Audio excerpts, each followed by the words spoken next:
Will we be dependent on the American companies? You know, there's Google, there's Meta, they're pouring in billions, tens of billions into this, dozens of billions. Will that be an impediment? And this thought came, and we just spoke to someone who says, we are concerned, Mr. Minister, that they should not own the highways on which we will walk. That will not happen. They should not own the roads of this industry. That will not happen because, I'll tell you, the world of AI has just begun. This is, as it can be said, that this is probably just the second over in the first innings of AI development, right? Okay. This is where the beginning has just happened. So this is the time when, see, the innovation and the cost will depend upon two major factors. First, what are the mathematical algorithms that we are going to use? Second, how efficiently we engineer the model so that it uses the resources in the most efficient way and brings the best possible solution from within the resources that you are deploying, right? These are the two factors which will happen. And where else do you think that talent, that capability resides? We sent a mission to the moon at fraction of the cost of the Western world.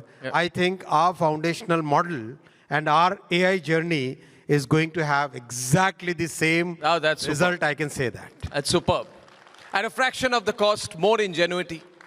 So what you're basically saying is that you're watching and letting them spend the hundreds of billions of dollars while we know we play cricket, we're letting them lose their wickets in the first 2 overs. So I wouldn't like to put it that way. The way I would like to put it is that in this brave new world, where technology is rapidly changing, we must take the lead, and our talent, our policy, our leadership of Prime Minister Shri Narendra Modi ji, where he continuously invests in technology, he continuously guides us. These are the strengths we should put to good use and be a part of, I can say, in next 5 years, in practically semiconductor technology, in AI technology, in telecom technology, we will be among the top countries in the world. I can say that with good confidence. Where are we placed on semiconductors? Can you give us the big headline on semiconductors? We are very well placed in semiconductors.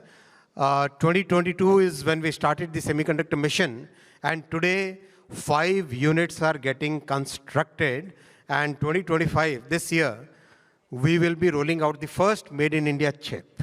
The first Made in India chip? Absolutely. And one major initiative we are taking now is we are moving towards being a product nation, which means we have shortlisted about 25 chipsets. These 25 chipsets vary from very small value, high volume products to high value, low volume products. In this entire range, we have selected and we are starting the development of these products, which basically means that we will be owning our IP, we'll have our products, we have the design capability, we are getting the equipment manufacturers, and we are setting up the fab. In a sense, the complete semiconductor ecosystem will be in India in the coming 5 years. So what I'm learning here, and Mr. Minister, can you explain this in simple language? The technology world will not be run only by the American tech bros. There will be no monopoly of deep technology. Monopolies will not work because, you know, we don't want this feeling that they got it first and hence they will own it for the eternal future. We want to have a level playing field in the world on digital technology, AI, semiconductors, especially AI. Are we going to get it? Absolutely. The way the world is panning out today, about 4 or 5 countries, or let's say 5 countries, they will have a big say in technology in the coming 5 years. And we will be among the top 5. We'll be among the top? Top 5. We will be among that's a big headline. We will be among the top 5 in the world in artificial intelligence, deep tech, and that is very reassuring. Now, for all the young people watching this today, how will this impact their lives, Mr. Vaishnaw? Whenever we've spoken, you've spoken about what drives you. You're a very busy man. You handle 3 ministries. There's something which drives you today. What do you see into the future for someone who's 20-year-old today? Someone who is 20-year-old should feel very happy that you are in the right time when you are growing up, when you are contributing to the economy. Because when you grow up, when you are in decision-making positions, you will see a country which is Viksit Bharat, which is a developed country, which is standing on its own feet Wow. for all the major technologies. You know, I traveled to Gujarat recently, and there was this, I had to get to one meeting from Ahmedabad to Baroda very quickly.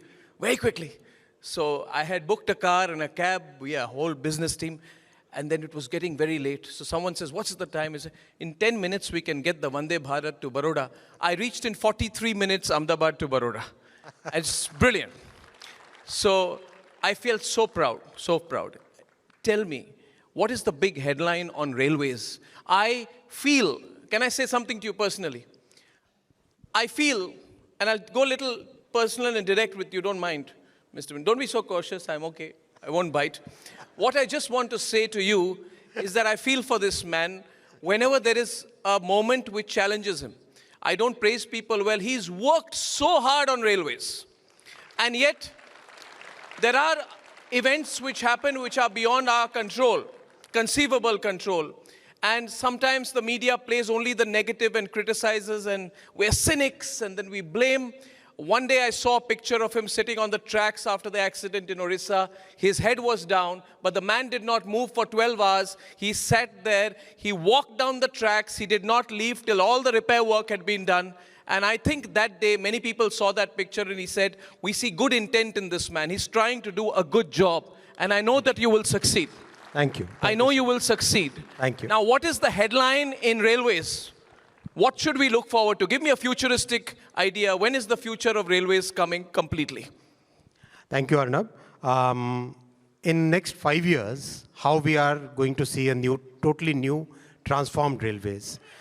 5 major things. First, safety has really been the focus in the last 10 years, and the results are visible today. What used to be more than 170 accidents in a year is now less than 40 accidents in a year. That is the change which has happened. And it is going to get even better in the coming years.